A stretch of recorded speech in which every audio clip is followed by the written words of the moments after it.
आइए शादी ब्याह में गाने वाली एक झूमर सुना देती हूँ कि तार बिजली से पातर हमार बाल माँ, तार बिजली से पातर हमार बाल माँ।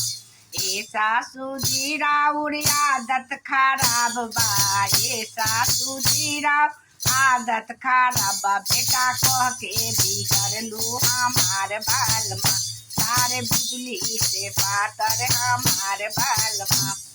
एगो तीन राउर आदत खराब बा, एगो तीन राउर आदत खराब, देवर कह के बिगड़लू हमार बलमा, देवर कह के बिगड़ हमार बलमा, तार बिजली से पातर हमार। ए ननद जी राउर आदत खराब बा, ए ननद जी आदत खराब, भैया कह के बिगड़लू हमार बालमा, भैया कह के बिगड़लू हमार बालमा, तार बिजली से पातर हमार बालमा।